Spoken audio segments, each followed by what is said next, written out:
너무 서프라이즈가 나왔죠. 영업이익이 실제로 6조 6천억이 나왔어요. 특히나 이제 갤럭시 스마트폰 수요가 굉장히 좋았고요. HBM3E 삼성전자 같은 경우는 아마 하반기쯤에는 뭐 납품이 될 수 있지 않을까 이렇게 생각하고 있는데요. 최근에 이제 삼성 전기가 BYD 전기차 쪽으로 5천억 달러 정도 규모 수주를 받았다는 이야기가 나오고 있습니다. 삼성 파운드리를 일단 작년에 비해서 파운드리 가동률은 되게 많이 올라간 것 같아요.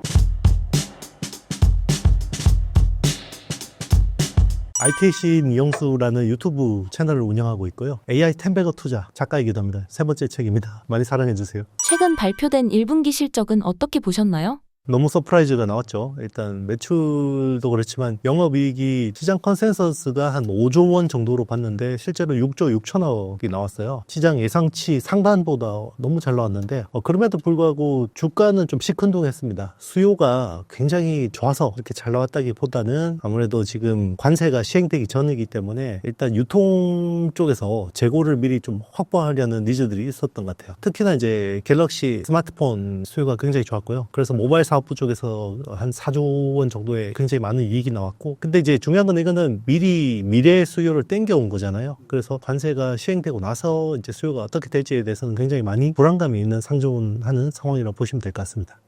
AI 수요 확대와 삼성전자 메모리 반도체 경쟁력은 어떻게 보시나요? AI 쪽은 아직까지 기대하는 것들이 못 나오고 있죠. 일단 HBM이 상반기 중에는 뭔가 그래도 엔비디아 코어를 받고 납품이 되지 않을까 생각했는데 지금 반도체 D램 자체를 재설계를 하고 있는 상황이죠. 그래서 1A라고 하는 그 14나노 공정의 칩을 재설계를 해서 이걸 이제 HBM 적용하려고 하는 상황이고, 1A가 이제 제대로 뭔가 재설계가 돼야지 1B 12나노 그리고 1C 10나노 초반까지 다 이렇게 이제 순차적으로 진행이 되게 되는 거거든요. 그래서 그거 지금 열심히 하고 있는 상황인데, 오히려 지금 삼성전자 같은 경우는 레거시 쪽, 그러니까 기존의 뭐 스마트폰이나 PC 쪽의 수요들이 살아나게 되면서 오히려 그쪽 범용 D램 그리고 낸드 플래시 가격이 굉장히 빠른 속도로 반등하고 있습니다. 그래서 삼성전자의 올해 이제 이익 전망치가 굉장히 이제 긍정적으로 지금 바뀌고 있는 상황이죠. 전영현 부회장이 양산한다던 HBM3는 현재 어떤 상황인가요?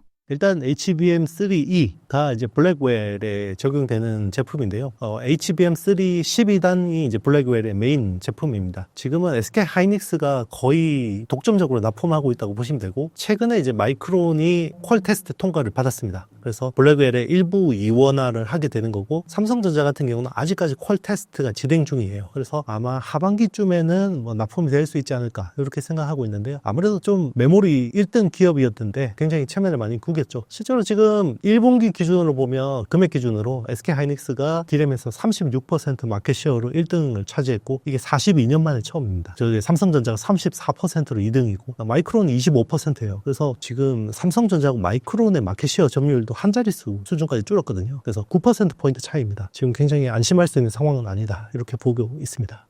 이재용 회장이 고강도 발언을 한 배경은 무엇인가요? 결국 혁신을 뒤처진 거죠. 원래 PC 혁명 시대에서 삼성전자가 너무 잘했죠. 네, 그때 뭐 D램을 또 일본을 밀어내고 세계 1등이 됐고, 그리고 이제 낸드 플래시도 원조 업체인 도시바를 밀어내고 1등이 됐고, 모바일 혁명 들어서 스마트폰 그리고 거기 들어가는 LPDDR 그리고 이제 인베디드 멀티미디어 카드 같은 스토리지 쪽에서도 굉장히 잘했습니다. 근데 이제 AI 혁명에서는 너무 큰 실기를 한 거죠. 그래서 HBM 쪽으로 너무 늦었고, 그런 것들이 이제 결국은 의사결정의 문제였다라고 볼 수 있는 거고, 거기에 대해서 이제 강도 높게 경영진들에 대해서 이제 긴장을 주기 시작한 것 같고요. 최근에 굉장히 이제 말 자체가 굉장히 독해지고 있습니다. 사직생이라는 이제 이야기까지 나올 정도고, 그동안 이제 이런 위기에도 불구하고 너무 인사의 어떤 그 폭이 적은 거 아니냐 그런 이제 비판들이 많이 나왔었는데, 올해 인사는 얼마나 파격적으로 일어날 수 있을지, 그리고 물갈이가 얼마나 되고 새로운 혁신이 일어날 수 있을지 좀 관심을 깊게 보고 있습니다.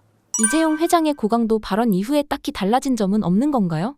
일단 저는 중간 인사 가능성을 좀 높게 봤었어요. 그래서 일단 DS 부문에서 중간 인사가 있지 않을까. 그리고 지금 이제 사실상 미래 전략실 역할을 하고 있는 전략기획 TF 쪽, 뭐 그런 쪽에서 이제 뭔가 변화가 있지 않을까 생각했는데, 의외로 그쪽보다는 최근에 이제 세트 사업 쪽에 이제 부회장님이 돌아가셨잖아요, 갑자기. 네, 그 영향 때문에 이제 오히려 중간 인사가 있었고, DS 쪽에서는 그렇게 뭐 좀 의미 있는 인사나 뭐 그리고 이제 스텝 조직 쪽에서도 그렇게 아직까지는 없는 것 같은데, 근데 저는 인사가 큰 폭으로 있을 수 수밖에 없다고 생각해요. 이게 왜 그러냐면 이 정치적 상황하고 맞물려 있는데요. 결국 새 정부가 들어서잖아요. 그럼 거기에 맞게 아마 삼성 대관이라든지 지원 스텝 조직들이 굉장히 많이 전환될 거라고 보고 있고, 그리고 뭐 지금 분위기로 보면 결국 뭐 지금 제일 유력한 후보가 이재명 후보잖아요, 민주당에. 근데 최근에 삼성전자 만나서 둘이 이제 독대도 했었고, 거기서 또 많은 어떤 차기 정부에 대한 그림들을 그리지 않았을까 생각합니다. 그래서 삼성전자가 아마 그런 쪽에서 뭐 투자라든지 아니면 뭔가 앞으로 변화의 어떤 힌트들이 나오지 않을까 생각합니다. 이재용 회장이 중국 발전 고위층 포럼에 참석한 이유는 무엇인가요? 일단 뭐 여기에 정치적인 의미를 담을 필요는 없을 것 같아요. 그러니까 이거 뭐 미국을 제치고 중국 쪽에 가는 거 아니냐 이렇게 뭐 정말 극단적 이야기 하시는 분들도 있는데 이거 말도 안 되는 거고요. 어쨌든 삼성전자뿐만 아니라 우리 국내 기업들이 대부분 제조 거점들이 아직까지 여전히 중국 쪽에 상당 부분 남아 있거든요. 그런 것들을 잘 활용을 해야 됩니다. 그래서 미국을 잘 이렇게 이제 미국하고 잘 협상을 해서 뭔가 외교적인 공간을 만들어내서 거기서 이제 우리가 덜 피해를 보는 쪽으로 생각을 해야겠죠. 그래서 그런 차원에서 저는 이재용 회장이 중국하고의 어떤 그런 이야기를 많이 했을 거라고 생각하고 있고, 삼성전자가 보유하고 있는 시안팹이 그 낸드 플래시 생산하는 라인인데 거기가 규모가 꽤 큽니다. 그런 것들을 최대한 감가상각을 최대한 뽑아내고 나와야 되기 때문에 그런 부분들이 중요하게 이야기했을 것 같고, 그리고 지금은 이제 미중 간에 뭐 워낙 관세 폭탄을 막 정말 부과하고 있는 상황이기 때문에 여기서 자칫 휩쓸리게 되면 우리가 큰 피해를 볼 수도 있기 때문에 거기에 대한 어떤 관리 차원에서 그냥 이야기했다고 생각합니다. 네. 이재용 회장이 샤오미나 중국 전기차에 관심을 가진 건 아닌가요?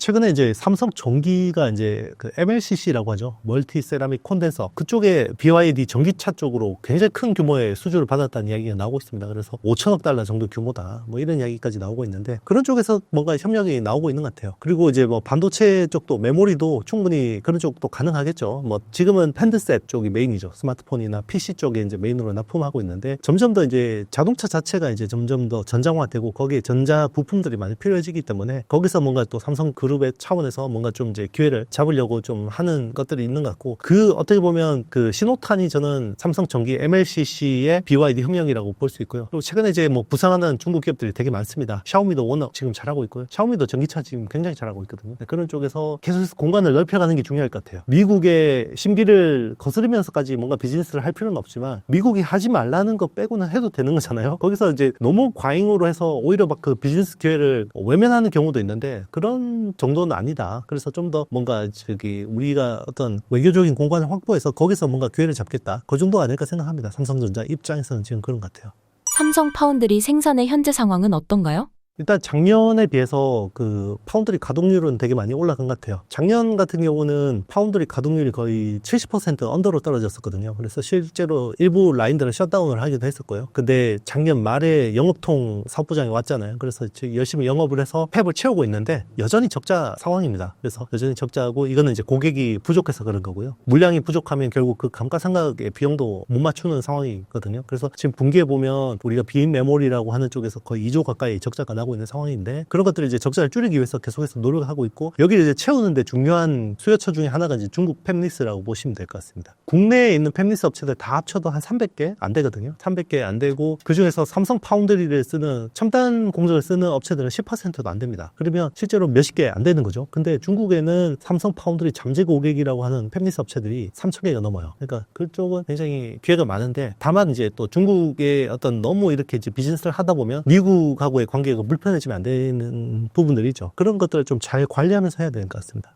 삼성전자의 인프라 R&D 역량은 어떻게 평가하시나요? 삼성전자가 가지고 있는 무형 자산들 굉장히 많아요. 그리고 삼성전자 같은 경우 매년 연구개발비를 굉장히 많이 투자를 하고 있고, 그리고 축적해 놓은 어떤 유모형의 자산들이 되게 많은데 이거를 좀 잘 활용하지 못한 측면들이 있죠. 그 잘 활용하지 못했다라는 거는 전방 시장의 헤게모니가 바뀌었는데 거기에 좀 둔감했던 거예요. 그러니까 대량 생산해서 굉장히 코스트를 싸게 해서 많이 만들어내는 쪽으로만 집중하다 보니까 AI 시장에 어떻게 보면 커스텀 수요를 좀 외면했다라는 거죠. 근데 지금부터 그쪽을 빠르게 바꾸고 있고요. 전영현 부회장이 오면서 지금 주목되는 거는 파운드리 쪽에 있는 인력들을 이제 메모리 사업 쪽으로 전진 배치를 해서 적용하고 있는데, 그게 결국 커스텀 메모리, 그러니까 최적화된 메모리 쪽으로 비즈니스를 확장하려고 하는 움직임인 것 같고, 이거는 이제 결국 HBM의 커스텀, HBM4부터 이제 커스텀 메모리가 더 많이 중요해지고, 그리고 이제 HBM뿐만 아니라 이제 소캠이라고 하는 새로운 표준의 메모리들이 나오고 있거든요. 이제 그런 쪽도 이제 좀 공격적으로 치고 나갈 수가 있겠죠. 중국 수출 제한된 엔비디아 H20 칩이 한국 반도체에 어떤 영향을 미치나요?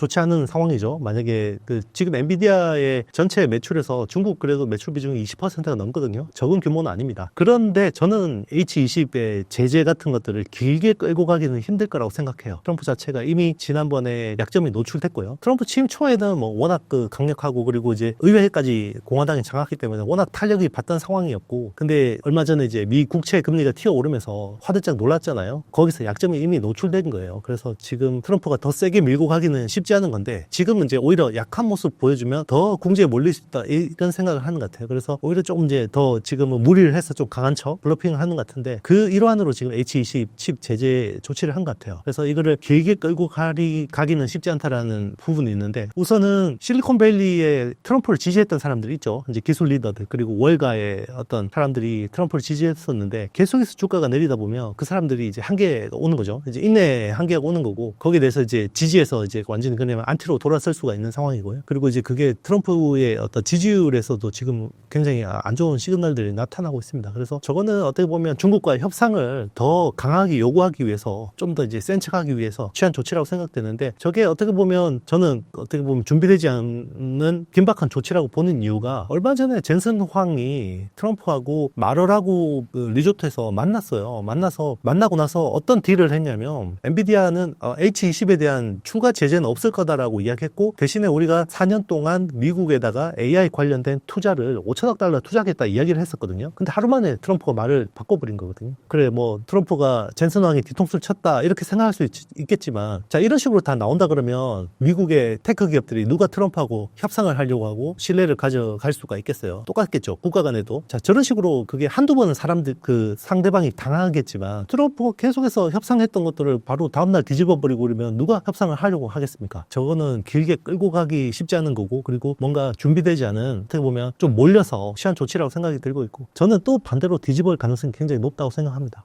엔비디아의 모든 제품을 미국에서 만들겠다는 내용을 설명해 주신다면요? 사실 뭐 이게 제가 보기에는 쉽지 않은 결론이라 생각해요. 그러니까 지금 엔비디아라는 회사는 팹리스잖아요. 설계를 하는 회사고, 결국 제조는 대부분 아시아에서 담당을 하고 있죠. 그리고 HBM도 사실 이제 한국에서 생산을 해서 대만으로 수출해서, 여기서 이제 그 코어스라고 하는 이조모듈 패키징으로 해서 이제 미국으로 수출을 하는 구조거든요. 자, 그걸 다 들고 와야 돼요. 서플라이 체인을 다 미국으로 가져와서 세팅을 해야 되고, 일단 그것도 문제인데요. 일단 다 가져오는 것도 문제인데, 가져오면 이 라인들을 누가 돌리죠? 사람이 돌려야 됩니다. 근데 미국에서 제조 인프라, 특히나 인력은 형편없는 수준이거든요. 40년 동안 제조업을 안 했던 나라에서 갑자기 제조업을 하라 그러면 됩니까? 그러면 아시아에서 제조 인력들 다 데려간다 칩시다. 그러면 그게 얼마나 오래 걸릴까요? 트럼프 임기 한참 지나야 이제 뭔가 될 텐데, 제가 보기에는 뭔가 이제 트럼프가 워낙 세게 나오니까 이제 이 사람 주장을 들어주는 척 한다, 이렇게 이제 저는 보고 있고, 물론 이제 일부는 할 거예요. 그런데 뭐 지금 젠슨 황이 이야기하는 것처럼 모든 AI의 제조 시설을 미국으로 가져와서 미국 사람들 수만 명 고용하고, 여기에는 상당한 과정이 있지 않을까 생각합니다.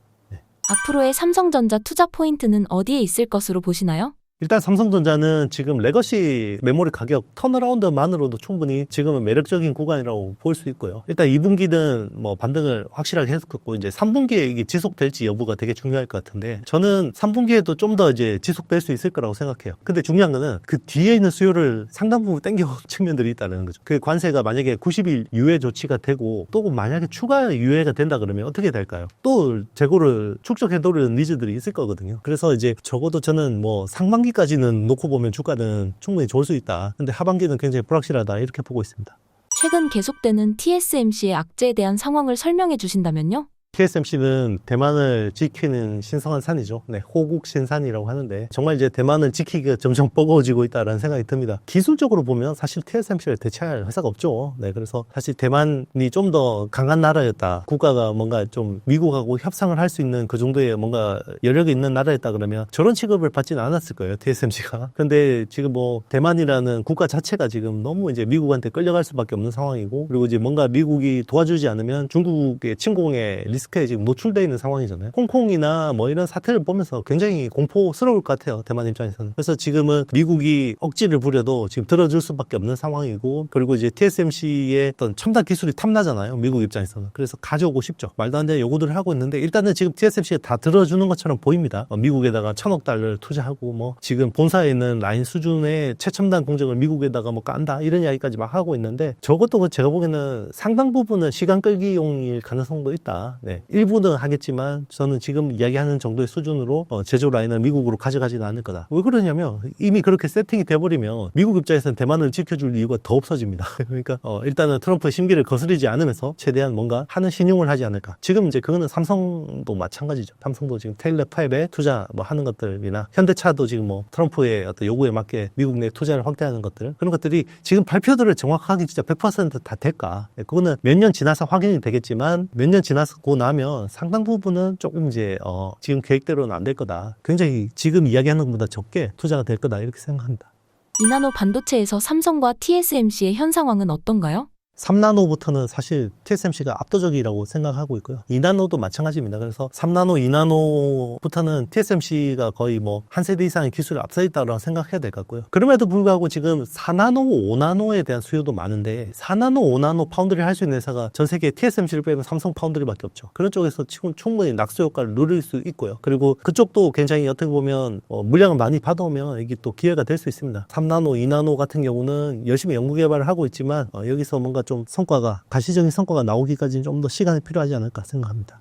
TSMC가 EUV를 늦게 사용했지만 삼성을 이긴 비결은 무엇인가요? 이게 되게 안타까운 부분이죠. 7나노부터 삼성전자가 EUV를 먼저 적용을 했는데, 오히려 후발로 들어온 TSMC한테 EUV 기술이 뒤처지게 된 거죠. 저는 뭐 여러 가지 이유가 있겠지만요. 저는 제일 칩 설계 잘하는 회사하고 파트너십이 큰 영향을 미쳤다고 생각합니다. 14나노 때까지는 삼성전자가 오히려 TSMC보다 선단공정 기술이 앞섰었거든요. 근데 그때 삼성이 그럼 왜 그렇게 잘했었냐 생각해보면, 애플의 AP를 대부분 생산을 했었어요. 전 세계에서 저전력 기반, 특히나 암 코어 기반으로 칩 설계를 제일 잘하는 회사가 애플이거든요. 애플하고 14나노까지 같이 개발한 거예요. 근데 이제 우리는 팹리스 업체하고 파운드리 관계는 설계도 그려서 던져주면 파운드리가 만든다라고 생각하실 수 있겠지만요. 실제로 그 설계도대로 만들려면 파운드리에서 거의 공동으로 기술 개발한다고 생각해야 되거든요. 실제로 지금 TSMC의 그 파운드리 라인에는요, 애플의 엔지니어가 수백 명 들어가 있습니다. TSMC에는. 거기서 엄청나게 많은 기술과 노하우를 같이 전수해주고 같이 공동으로 IP들도 개발을 하는 거거든요. 그런 것들을 무시할 수가 없는 거죠. 아시겠지만 10나노부터 결국 뒤집어졌는데, 그때부터 공교롭게 애플의 AP 물량이 다 TSMC로 갔죠. 그리고 지금은 왜 그러면 4나노, 3나노, 2나노를 잘하냐? 전 세계에서 지금 칩 설계 제일 잘하는 회사 두 개 다 TSMC에 붙어 있죠. 애플, AP, 그리고 엔비디아. 엔비디아도 똑같습니다. 이제 그런 식으로, 물론 이제 애플 정도의 어떤 그 공정 최적화까지는 안 되지만, 엔비디아가 그래도 엔비디아하고 같이 뭘 하면서 또 막 고민을 하다 보면 거기서 IP라는 게 또 막 생겨요. 그게 무형자산이 되고, 그러면 삼성은 또 그 IP를 피해서 또 뭔가를 만들어야 됩니다. 그런 것들이 이제 진입장벽이 되는 거죠.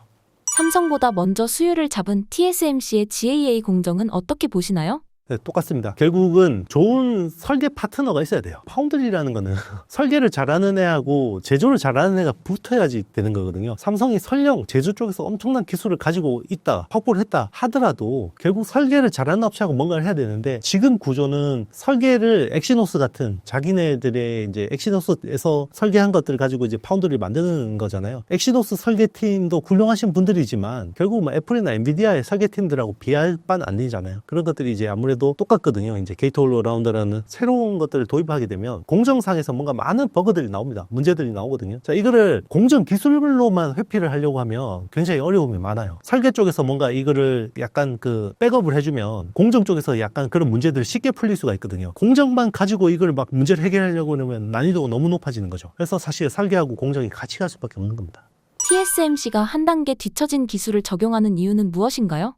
미국에 팹을 깔아서 양산을 하고 있는 것 같아요. 그래서 수율은 생각보다 잘 나오는 것 같은데, 여기서 이제 가격 경쟁력이 나올 수가 없죠. 일단은 미국에서 제조를 한다라는 거는 보조금이 없으면 할 수가 없는 건데, 지금 보조금을 또 뭐 칩스법을 무력화해버려서 또 못 주겠다고 그러고 있잖아요. 그러니까 이제 이거는 지속 가능하려면 이게 가격을 엄청나게 올리든지 이슈들이 있죠. 그래서 일단은 억지로 지금 뭐 미국 내에 어떤 제조 라인을 돌리고 있는데, 여기 그 어떻게 보면 정말 말도 안 되는 짓을 하고 있는 거죠. 억지로 하고 있습니다. 이거는 사실 경제성이나 이런 부분에서 상당 부분 문제가 많지만 결국 정치적인 이슈 때문에 일단은 뭔가 보여주기식 뭐 이런 차원에서 많이 하고 있다고 생각합니다. 삼성의 미국 공장 상황은 어떤가요? 일단 삼성의 이제 테일러 팹 같은 경우는 우리나라 돈으로 20조 원 정도를 투자를 해서 열심히 이제 터프하게 하고 공장 건설하고 했는데 지금 여기는 지금 보조금을 못 받게 됐잖아요. 그래서 지금 상당 부분 이 완공 시점이 지연이 됐고요. 원래는 2024년 완공 목표였는데 지금 2027년 이야기를 하고 있어요. 제가 보기에는 아마 트럼프 임기 전까지는 뭔가 세팅을 해서 여기서 라인을 돌리기는 쉽지 않을 것 같고, 그리고 여기 또 뭔가 칩을 또 수주를 받아야 되잖아요. 그래서 의미 있는 물량의 칩을 수주를 받아야 되는데 그런 영업적인 상황도 녹록지는 않다 이렇게 생각합니다. TSMC의 생산시설을 늘리는 전략이 얼마나 성공적일까요? 뭐 TSMC가 해외 거점에 대해서 그렇게 적극적인 회사는 아니었는데 아무래도 지정학적 리스크가 지금 워낙 커지다 보니까 어떤 중국의 어떤 그런 뭐 침공 가능성이나 이런 것들 때문에 계속해서 이제 다변화를 하고 있는 상황이고요. 여기서 이제 최후의 보루는 이거죠. N-1이라는 정책이 있어요. TSMC는 최첨단 공정은 본사에서 하고 해외 팹은 한 세대 혹은 두 세대 뒤처진 것들을 보통 설치를 하거든요. 근데 미국은 그 N-1 정책을 폐기해라. 미국에 한해서는 그런 이야기를 하는 거죠. 그러면 본사가 2나노면 애리조나 팹도 2나노로 해라 이렇게 요구를 하고 있는데 그 요구를 만약에 들어줘서 여기가 만약에 진짜 그렇게 거의 싱크로나이즈드가 되는다, 만약에 본사하고 미국 팹이, 그러면 이제 미국 입장에서는 대만을 지켜줄 이유가 더 없어지는 거죠. 관세 이슈로 흔들리는 글로벌 공급망, 반도체 쪽은 어떻게 개편될까요? 지켜봐야 되는 부분이긴 하죠. 일단은 트럼프가 반도체에 대해서 산업별 관세를 어떻게 부과할지가 되게 중요할 것 같고요. 그리고 그 지역 어떤 원산지라는 규정이 있잖아요. 지금은 원산지라는 규정이 후공정 기준이에요. 그러니까 우리가 반도체 8대 공정이라고 이야기하면 뭐 증착, 세정, 산화, 뭐 노광, 식각 뭐 이런 것들 있잖아요. 그게 이제 반도체 팹에서 웨이퍼를 만드는 공정이잖아요. 지금은 웨이퍼를 만드는 게 원산지가 아니라 칩을 잘라서 패키징을 해서 완제품 칩이 나오는 기준으로 하는 거거든요. 그러니까 후공정, 패키징에 테스트가 이제 사실은 지금 원산지 규정인데 그렇게 하면 사실 어떻게 보면 회피할 수 있는 방법들이 많아요. 전 세계 어떤 후공정 팹을 까는 거는 사실 뭐 이렇게 전공정 비해서는 좀 더 그래도 난이도가 좀 낮거든요. 그래서 만약에 뭐 멕시코 관세 싸다 그럼 멕시코에다가 지으면 되고 후공정 팹을, 그리고 뭐 브라질이 싸다 그러면 브라질로 가서 하면 되는데 전공정은 다른 이야기입니다. 전공정은 반도체 팹이라는 것 자체가 어떻게 보면 한국이나 뭐 대만이나 중국 정도가 아니면 이 정도의 기술 집약, 지식 집약적인 것들을 만들기가 쉽지 않거든요. 만약에 뭐 남미에다가 전공정 팹을 만든다는 거는 미국에다가 만드는 것도 말이 안 되는 건데 무슨 멕시코나 캐나다에다가 이게 만드는 것도 더 말이 안 되는 거죠. 거기에 대해서도 지금 원산지 규정을 저는 후공정 기준으로 할 수밖에 없을 거라고 생각하는데 중국 쪽에서 최근에 이제 미국이 워낙 계속 자꾸 때리다 보니까 자기네들도 뭔가 반격한다라고 해서 이거를 원산지라는 그 규정을 웨이퍼 기준으로 하겠다 이렇게 이야기를 하고 있거든요. 만약에 이런 쪽으로 확정이 된다 그러면 반도체 산업 입장에서 굉장히 안 좋은 상황이 벌어질 수 있습니다. 저는 뭐 그렇게까지 갈 가능성은 낮다고 보고 있지만 조금 이제 뭐 트럼프라는 사람이 뭔가 디테일하게 뭔가 이걸 보고 고심을 해서 정책을 하는 사람이 아니기 때문에 그런 쪽으로 가면 진짜 반도체 입장에서는 굉장히 머리가 아파집니다.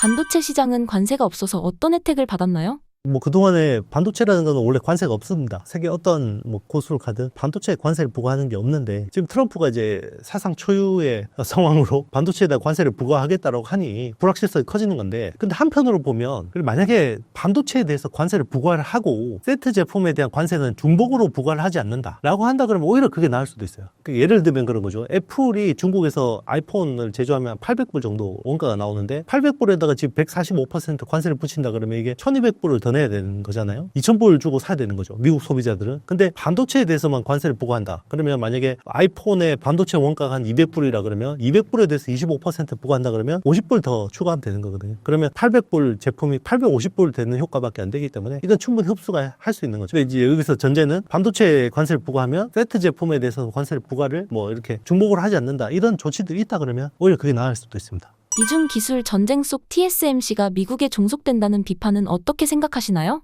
우리가 보기에는 TSMC가 미국에 아낌없이 주는 나무처럼 보이죠. 근데 그게 지금 냉정한 글로벌 지정학입니다. 젤렌스키 우크라이나 대통령이 와서 어떤 모욕을 당하고 와서, 그리고 지금 우크라이나가 어떤 취급을 당하는지 봤잖아요. 이게 말이 안 되는 거긴 하지만 일단은 트럼프의 심기를 거스를 수도 없고 말도 안 되는 요구를 안 들어준다라고 이렇게 버티기도 쉽지 않은 거죠. 그래서 잘 달래면서 일단 최대한 시간을 끄는 게 중요하다 이렇게 생각합니다. 그래서 그런 차원에서 저는 TSMC나 대만이 그런 행동을 하고 있다고 생각하고 있고, 어떻게 보면 보면 뭐 굉장히 안타까워 보이지만 우리도 뭐 똑같은 안타까운 입장이지만 저게 오히려 잘하는 거다. 오히려 뭐 괜히 그냥 카메라 앞에서 자존심 한번 세웠다가 우크라이나가 어떤 꼴을 당하는지 봤잖아요. 무기 끊기고 정보 전략자산 끊기고 그러니까 정말 이제 나라의 존망조차 위태로울 수가 있잖아요. 미국은 그런 힘을 가진 나라입니다. 그렇기 때문에 우리가 뭐 끌려갈 수밖에 없는 거고요. 네.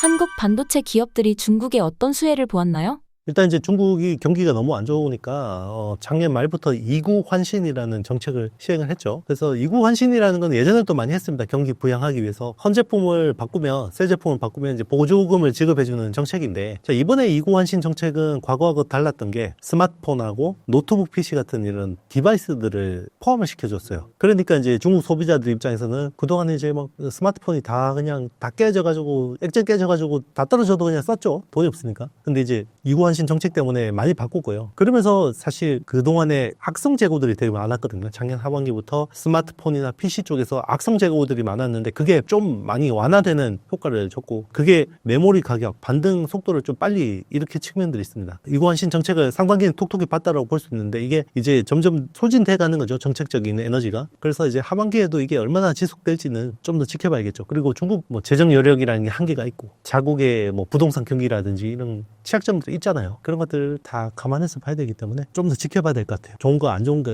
있기는 하지만 상반기는 굉장히 그래도 내수 어떤 부양 정책이 큰 효과를 봤지만 이게 뭐 지속 가능성에 대해서는 조금 이제 의문이 있기는 합니다. 레거시 메모리 어드밴스드 패키징이 기대되는 회사가 어떤 회사인가요? 하나 마이크론 같은 경우는 글로벌 9위 오삿 업체예요. 그리고 국내에서는 압도적인 1등 기업이고, 사실 이제 오삿이라고 하면 후공정 전문 기업이고, 그러니까 사실 국내 후공정 전문 기업들이 많죠. 그럼에도 불구하고 하나 마이크론이 좀 다른 거는 지금 이제 후공정이라는 산업 자체도 이제 뭔가 규모의 경제로 가고 있어요. 그래서 투자가 예전에는 수백억 정도의 투자를 하면 됐었는데 이제는 수천억 단위를 투자를 해야 되고 이제 조 단위까지 투자를 해야 돼요. 그러니까 이제 점점 더 투자 규모가 커지고 이제는 개별 기업이 부담하기 힘든 수준까지 가고 있거든요. 그래서 이제는 규모가 없는 회사들이 좀 이제 이쪽에 성장을 하기가 쉽지 않은 상황인데, 하나 마이크론은 그래도 이제 그 정도의 기술과 투자 규모를 감당할 수 있는 회사라고 볼 수 있고, 레거시 쪽 메모리 가격이 크게 반등하고 있는데 그러면 수요가 많이 생길 거 아니에요. 근데 공급하는 업체들 입장에서는 여기 레거시 쪽에 추가 투자가 되게 부담스럽다는 거죠. 언제든 중국이 또 따라올 수 있기 때문에 오히려 지금 투자한다 그러면 HBM이나 이런 쪽으로 투자하는 게 맞겠죠. 그러니까 수요는 뭔가 이제 충족을 시켜주면서 우리의 투자 부담을 줄이려면 외주를 주는 게 제일 좋은 거죠. 그래서 그런 쪽에서 이제 수혜를 보는 게 하나 마이크론이 이제 삼성전자하고 SK 하이닉스 둘 다 이제 레거시 메모리 쪽에 특히나 베트남 공장을 통해서 이제 수혜를 보고 있는데, 자, 그러면 계속해서 레거시만 받아먹고 이 회사가 이제 미래가 있냐 이러는 거죠. 그러면 이제 중장기적으로는 하나 마이크론도 이제 어드밴스드 패키징이라고 하는 그런 쪽으로 이제 진출을 하려고 하는 거죠. 그래서 2.5D 패키징 쪽으로 진출을 해서 나중에는 뭐 HBM이나 일부 쉬운 것들 그런 공정들도 할 수 있는 거고, 그것만으로 해도 회사가 굉장히 크게 커질 수 있는 거죠. 미국의 반도체 수출 규제가 중국 기업들에 미친 영향이 얼마나 큰가요? 규제가 많이 나오고 있긴 한데요. 사실 트럼프의 정책은 디테일이 없어요. 그래서 일단 막 던지는데요. 아, 저게 그러면 어디서부터 어디까지야? 이런 게 없어요. 그 바이든 대통령 같은 경우는 뭔가 이제 전문가들이 숙고를 해서 정책을 만들어서 내놓기 때문에 이거는 D램은 19나노 이하, 그리고 낸드 플래시는 128단 이상, 그리고 이제 파운드리 같은 경우 14나노 미만 안 됩니다. 여기에 뭐 이런 게 딱, 심지어 노광 공정 같은 경우는 레이저 소스 기준으로 딱 이게 명확했단 말이에요. 그러면 이제 이게 약간 당하는 업체들 입장에서도 뭔가 이제 대응이 가능한데, 트럼프는 뭐 이거 못하게 됐다 뭐 이런 식으로 갑자기 팡팡팡 때리고 나서 사실 거기서 또 회피할 수 있는 방법들은 또 되게 많아요. 왜냐면 디테일하게 뭔가 정책을 한 게 아니기 때문에 실제로 이게 되는 거야 안 되는 거야 애매한 부분들이 되게 많거든요. 뭐 일단은 있기는 한데, 트럼프가 사실 주식 시장에는 큰 불확실성을 주고 있기는 하지만 실제로 그러면 미국 기업들이 중국으로 뭔가 그 수출을 하는데 추가로 뭔가 뭐 더 규제가 악화되거나 그렇게 됐냐, 요거는 조금 더 지켜봐야 될 것 같아요. 실제로는 안 그럴 가능성도 있다고 생각합니다.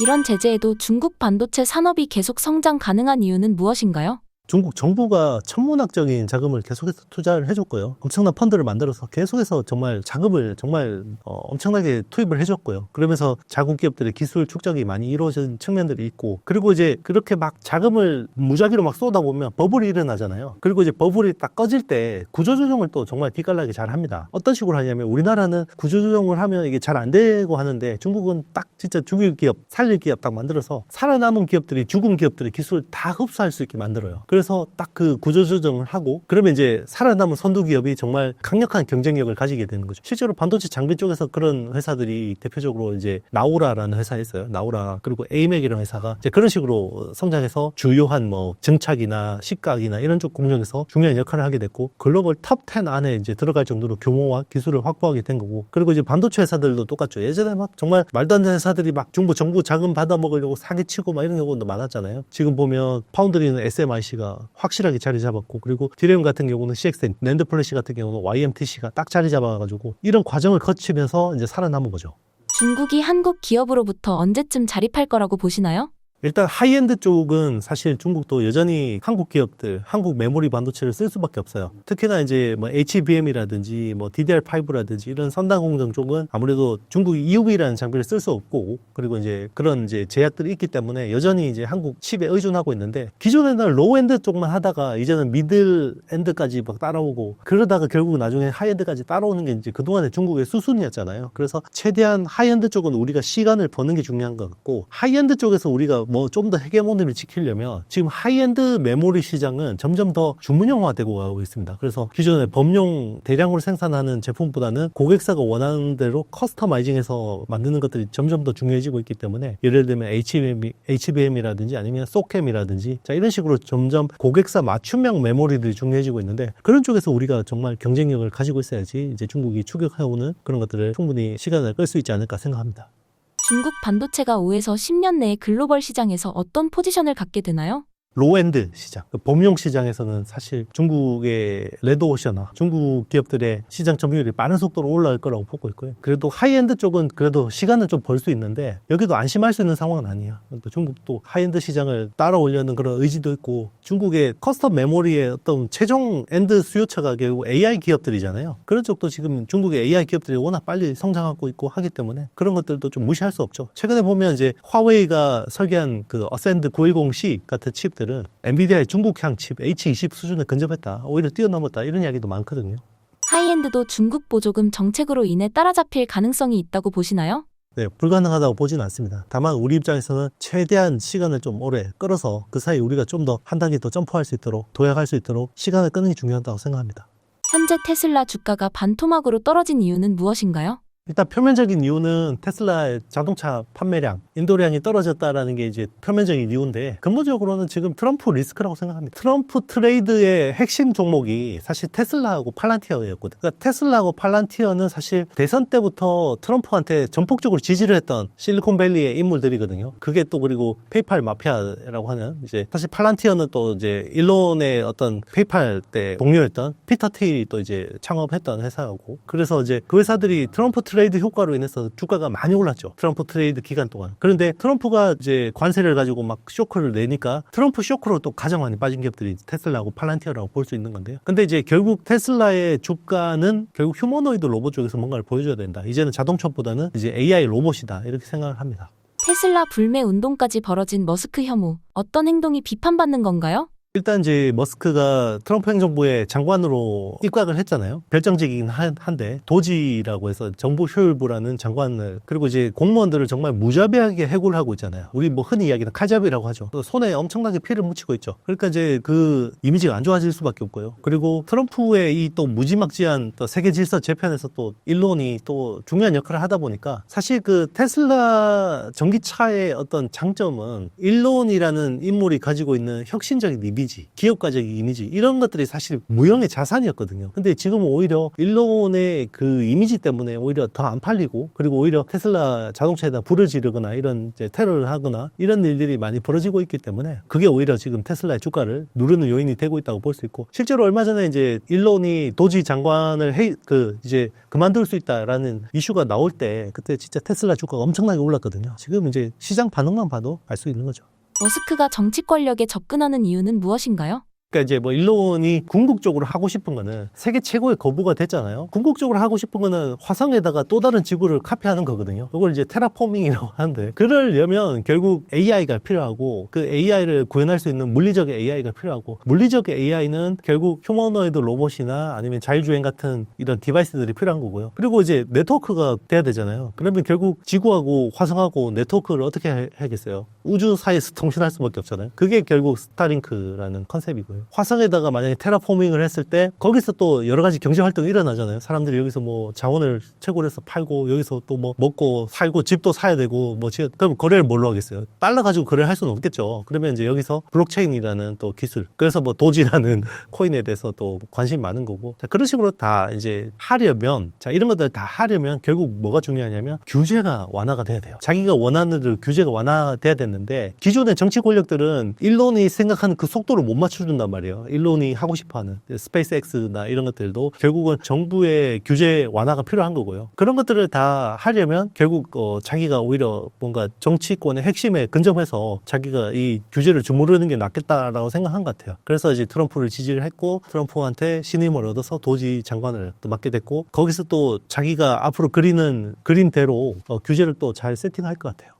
테슬라의 성장 모멘텀을 로봇으로 보시는 이유는 무엇인가요? 로봇이라는 디바이스가 중요한데, 결국 그 지금 일론이 구축하려고 하는 거는 세상을 움직이는 빅브라더가 되고 싶은 거잖아요. 그 빅브라더 기업이 결국 일론이 되고 싶은 건데, 일론의 AI 회사가 있죠. XAI. 이거는 이제 그 테슬라하고 별개의 회사고, 일론의 개인 회사죠. X라는 회사가 이제 트위터를 인수해서 이제 가져온 건데, 최근에 XAI에서 나오는 그록이라는 서비스가 엄청나게 빠른 속도로 성장을 하고 있거든요. 결국 저는 그걸 가지고 OS를 만들 거라고 생각해요. 그러니까 AI를 위한 OS가 될 거라고 보고 있는 건데, AI를 위한 OS가 되면 결국 그 AI가 기존에는 데이터 센터 서버에 있다가 결국 디바이스로 나오게 되거든요. 그럼 그 디바이스로 나오게 됐을 때 가장 폭발적인 변화를 일으키는 게 저는 결국 휴머노이드 로봇이라고 생각합니다. 사람을 대신해서 노동을 해주고, 공장에서 일을 하고, 사람한테 서비스를 해주고, 뭐 이런 그런 것들을 테슬라의 옵티머스가 담당을 하게 될 거라고 보고 있는데, 그런 것들이 수천 대, 수만 대 생산되는 시점부터는 이 회사에 대한 어떤 관점이 이제는 자동차, 전기차 회사가 아니라 이제 진정한 모빌리티 회사로 뭔가 인정을 받을 것 같아요.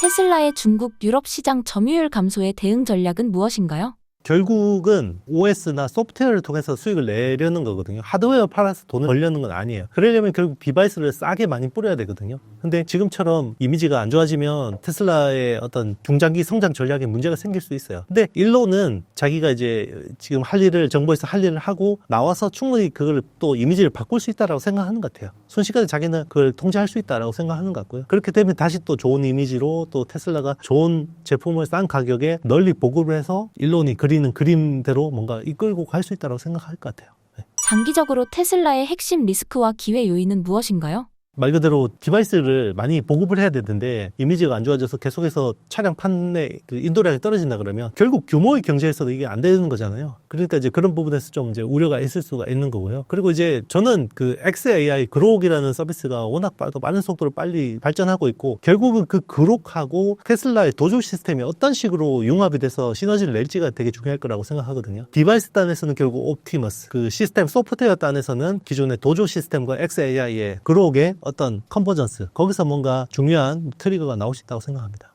현재 상황의 테슬라 주식은 매수 추가 조정 중 어떤 타이밍인가요? 추가로 조정받을 수는 있는데요. 저점 부분까지 와 있다라고 생각할 수 있고요. 그래서 지금은 분할 매수를 하셔도 저는 나쁘지 않다고 생각합니다. 중장기적으로 결국 본다 그러면 AI 혁명이라는 건 아직까지 더 길게 이어질 수 있거든요. 그런 긴 사이클로 본다 그러면 테슬라는 지금 굉장히 매력적인 구간이라고 생각합니다. 신사임당 구독자분들께 한 말씀 해주신다면요? AI라는 산업은 사실 10년에 걸쳐서 완성이 되는 사이클이에요. 그래서 정말 빅 사이클이거든요. 예전에 인터넷 혁명, 그리고 이제 2010년대 모바일 혁명보다 훨씬 큰 혁명이에요. 세상을 엄청나게 바꿔놓을 거거든요. 근데 그 AI에 편승한 국가, 그리고 편승한 사람, 편승한 기업과 이걸 외면한 쪽에 격차가 엄청나게 벌어지게 돼요. 그러면 여기서 기회를 잡으셔야겠죠. 이 AI라는 사이클이 어떻게 진행되는지 그거에 대해서 관심을 가지셔야 되고, 그 사이클이 어떻게 진행되는지에 따라서 어떤 어떤 부의 기회들이 있는지를 잘 잡으셔야 돼요. 지금 AI라는 사이클이 2022년 11월에 시작된 이후로 지금 2년 6개월 동안은 거의 인프라 사이클이었거든요. 그래서 데이터 센터를 짓고 뭐 빅테크들이 열심히 AI 모델을 개선하고 이런 쪽인데 AI라는 게 이제 디바이스로 내려오고 온 디바이스로 오고 그리고 이제 여러 인프라 쪽으로 펼쳐지게 된단 말이에요. 때마침 또 시장도 크게 폭락해 있는 상황이기 때문에 여기서 또 반등이 나올 때 새로운 주도주들이 나오게 됩니다. 지금 AI라는 산업이 굉장히 변곡점에 와 있다고 생각하거든요. 그럼 이 변곡점에서는 어떤 투자 기회들이 있고 어떤 부분을 봐야 될지에 대한 것들을 잘 생각해 보시면 좋을 것 같고 제가 그래서 때마침 뭐 지금 AI 10배가 투자라는 책을 내놓은 게 제가 작년에 AI 혁명 투자라는 책을 내놓았는데 거기서 굉장히 많이 업데이트된 지금 현황에서 AI 쪽에서 어떤 투자 기회를 봐야 되는지 그리고 어떤 주도주들을 봐야 되는지에 대한 것들을 거기 또 이제 관련 종목들까지 다 설명을 해놨으니까 관심 있으신 분들은 책을 한번 읽어보시면 도움이 될 것 같습니다.